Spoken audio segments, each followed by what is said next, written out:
Hi friends, ನಾನು ನಿಮ್ಮ ಶ್ರೀನಾಥ್.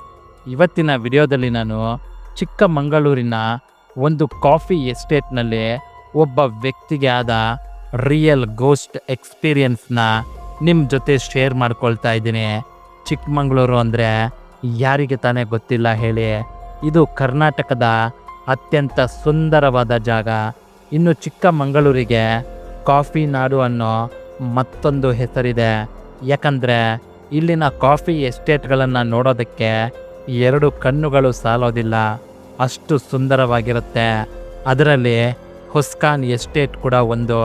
ಆದರೆ ಈ ಹೊಸ್ಕಾನ್ ಎಸ್ಟೇಟ್ ರಾತ್ರಿ ಆದರೆ ಒಂದು ಹಾಂಟೆಡ್ ಕಾಫಿ ಎಸ್ಟೇಟ್ ಆಗಿ ಬದಲಾಗುತ್ತೆ. ಅಲ್ಲಿನ ಜನರು ಎಷ್ಟು ಭಯ ಬಿದ್ದೋಗಿದ್ದಾರೆ ಅಂದರೆ ರಾತ್ರಿ ಹೊತ್ತು ಈ ಕಾಫಿ ಎಸ್ಟೇಟ್ನಲ್ಲಿ ಒಬ್ಬೊಬ್ಬರೇ ಓಡಾಡೋದಕ್ಕೆ ಧೈರ್ಯನೇ ಮಾಡೋದಿಲ್ಲ. ಯಾಕಂದರೆ ರಾತ್ರಿ ಹೊತ್ತು ಈ ಕಾಫಿ ಎಸ್ಟೇಟ್ನಲ್ಲಿ ಅತಿ ಭಯಂಕರವಾದ ಭೂತ ಓಡಾಡುತ್ತೆ.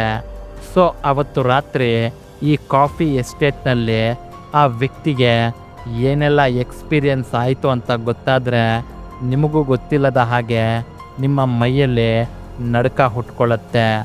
ಅದನ್ನು ಇವತ್ತು ನಾನು ನಿಮ್ಮ ಜೊತೆ ಶೇರ್ ಮಾಡ್ಕೊಳ್ತಾ ಇದ್ದೀನಿ. ಬನ್ನಿ ವಿಡಿಯೋ ನೋಡ್ಕೊಂಬರೋಣ.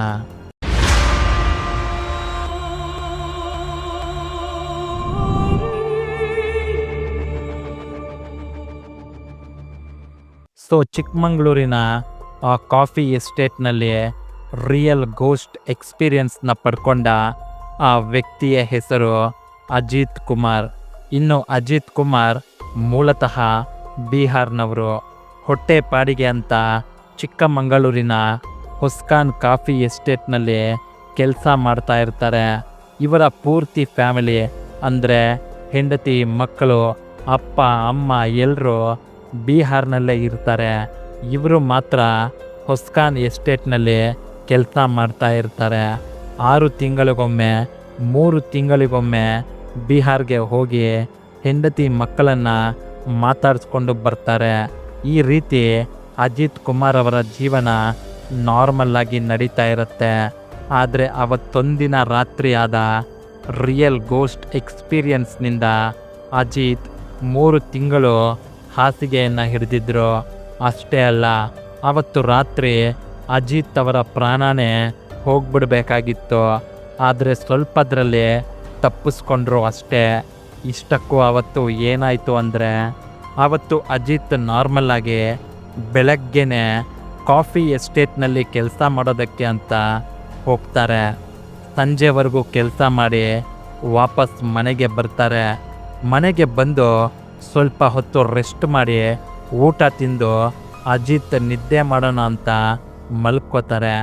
ಆದರೆ ಯಾಕೋ ಅಜಿತ್ಗೆ ಅವರ ಮಗ ಪದೇ ಪದೇ ನೆನಪಾಗ್ತಾ ಇರ್ತಾನೆ. ಹೋಗಲಿ ಫೋನ್ ಮಾಡಿ ಮಾತಾಡ್ಸೋಣ ಅಂದರೆ ಆಗ ಮೊಬೈಲ್ಗಳು ಅನ್ನೋದು ಇರಲಿಲ್ಲ. ಏನಿದ್ರು STD ಬೂತ್ಗೆ ಹೋಗಿ ಫೋನ್ ಮಾಡಬೇಕಾಗಿತ್ತು. ಆದರೆ ಫೋನ್ ಮಾಡಬೇಕು ಅಂದರೆ ಅಜಿತ್ 7 ಕಿಲೋಮೀಟರ್ ಹೋಗಬೇಕಾಗಿತ್ತು. ಆಗ ಅಜಿತ್ ಅವನ ರೂಮ್ಮೇಟ್ ಜೊತೆ, ಯಾಕೋ ನನ್ನ ಮಗ ತುಂಬ ನೆನಪಾಗ್ತಾ ಇದ್ದಾನೆ, ಅವನನ್ನು ಮಾತಾಡಿಸ್ಬೇಕು ಅನ್ನಿಸ್ತಾ ಇದೆ, ನನ್ನ ಜೊತೆ ಬರ್ತೀರಾ, STD ಬೂತ್ಗೆ ಹೋಗೋಣ ಅಂತ ಹೇಳ್ತಾನೆ. ಅದಕ್ಕೆ ಆ ವ್ಯಕ್ತಿ, ಏನೋ ಇಷ್ಟತ್ತಲ್ಲ, ನಾನು ಬರಲ್ಲಪ್ಪ, ಅದು ಬೇರೆ ಈ ಎಸ್ಟೇಟ್ ಬಗ್ಗೆ ಒಬ್ಬೊಬ್ಬರು ಒಂದೊಂದು ಥರ ಮಾತಾಡ್ತಾರೆ, ನಾನು ಬರೋದಿಲ್ಲ, ಬೇಕಿದ್ದರೆ ಬೆಳಗ್ಗೆ ಬರ್ತೀನಿ, ಈಗಂತೂ ಬರೋದಿಲ್ಲ ಅಂತ ಹೇಳ್ಬಿಡ್ತಾನೆ. ಅದಕ್ಕೆ ಅಜಿತ್ ಆ ವ್ಯಕ್ತಿಯನ್ನು ತುಂಬ ರಿಕ್ವೆಸ್ಟ್ ಮಾಡ್ಕೋತಾನೆ. ಕೊನೆಗೆ ಆ ವ್ಯಕ್ತಿ ಅಜಿತ್ ಜೊತೆ ಹೋಗೋದಕ್ಕೆ ಒಪ್ಪಿಕೊಳ್ತಾನೆ.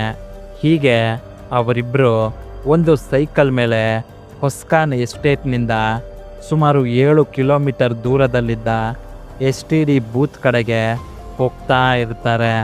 ಅವರು ಹೋಗ್ತಾ ಇದ್ದ ದಾರಿ ಎಷ್ಟು ಭಯಂಕರವಾಗಿತ್ತು ಅಂದರೆ ಅಲ್ಲಿ ಬೆಳಕು ಅನ್ನೋದೇ ಇರಲಿಲ್ಲ.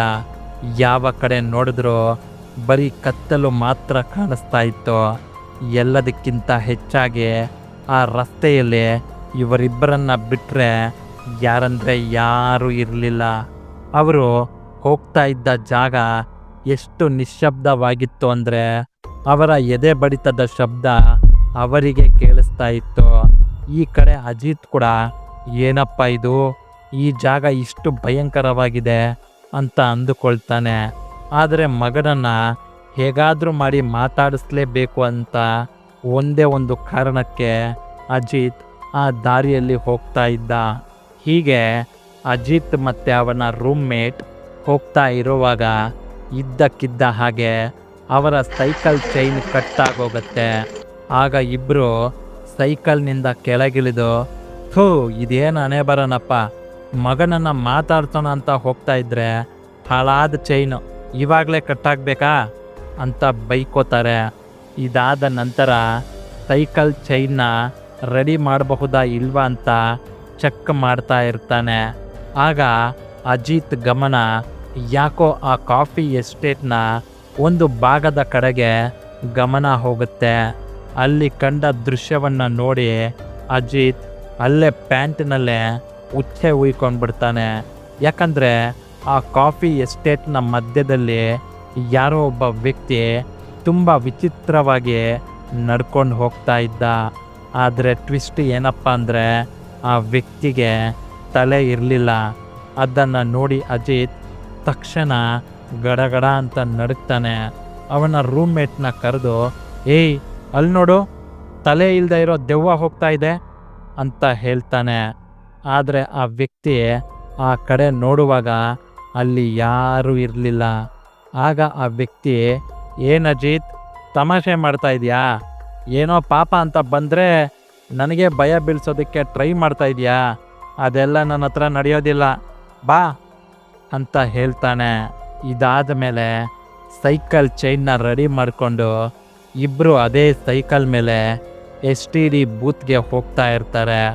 ಹೀಗೆ ಸ್ವಲ್ಪ ಮುಂದೆ ಹೋದ್ಮೇಲೆ ಅವ್ರಿಗೆ ರಸ್ತೆ ಮಧ್ಯದಲ್ಲಿ ಒಂದು ಹಂದಿ ಸತ್ತು ಹೋಗಿರೋದು ಕಾಣಿಸುತ್ತೆ.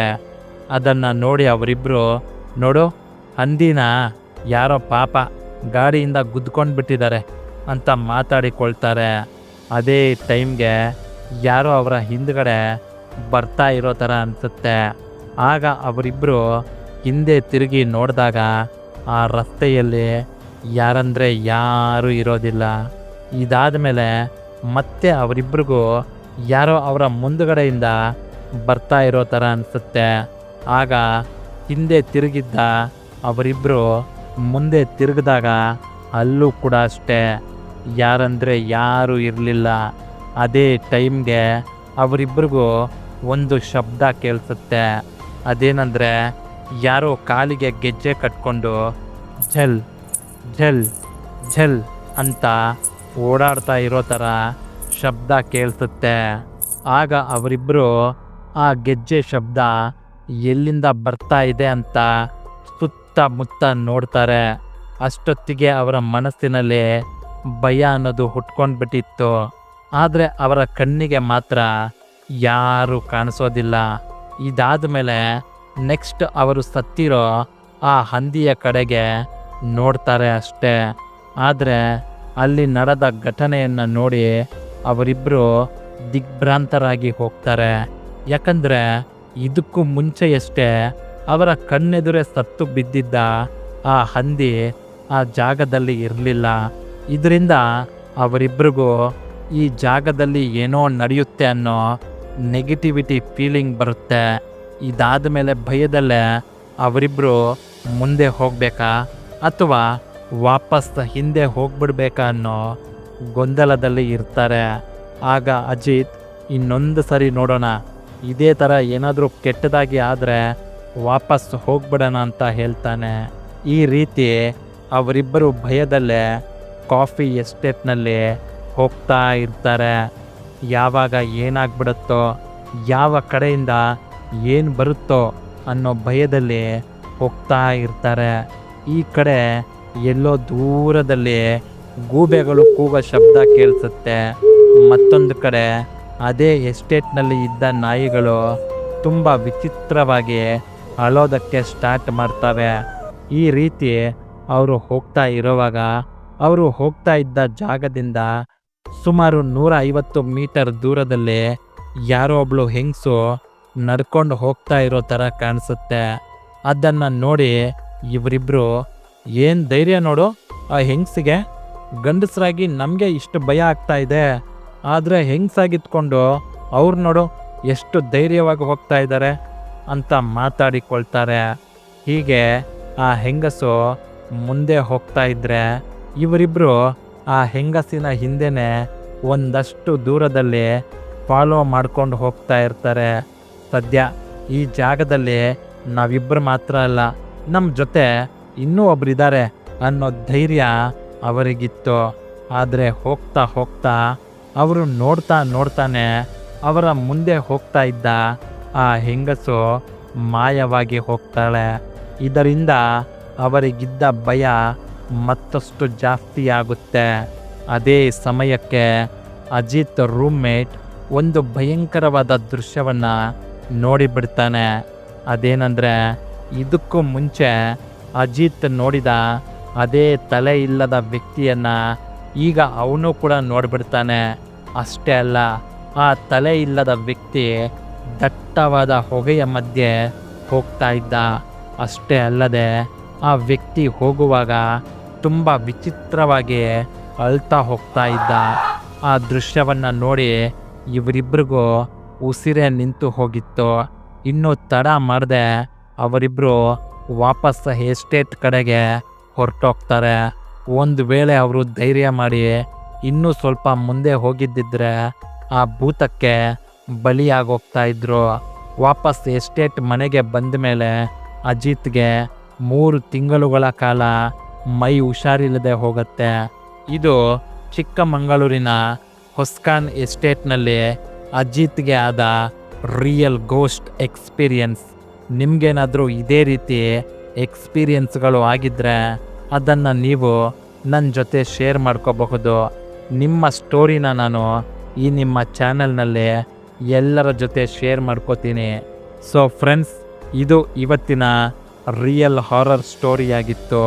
ನಿಮಗೇನಾದರೂ ಈ ವಿಡಿಯೋ ಇಷ್ಟ ಆಗಿದ್ದರೆ ದಯವಿಟ್ಟು ಈ ವಿಡಿಯೋನ ತಮ್ಮ ವಾಟ್ಸಪ್ ಗ್ರೂಪ್ನಲ್ಲಿ ಶೇರ್ ಮಾಡಿ. ಮತ್ತೊಂದು ರಿಯಲ್ ಮತ್ತು ಇಂಟ್ರೆಸ್ಟಿಂಗ್ ಗೋಸ್ಟ್ ಸ್ಟೋರಿಯೊಂದಿಗೆ ನಿಮ್ಮನ್ನು ಮುಂದಿನ ವಿಡಿಯೋದಲ್ಲಿ ಭೇಟಿ ಮಾಡ್ತೀನಿ. ವಿಡಿಯೋ ನೋಡಿದ್ದಕ್ಕೆ ಧನ್ಯವಾದಗಳು.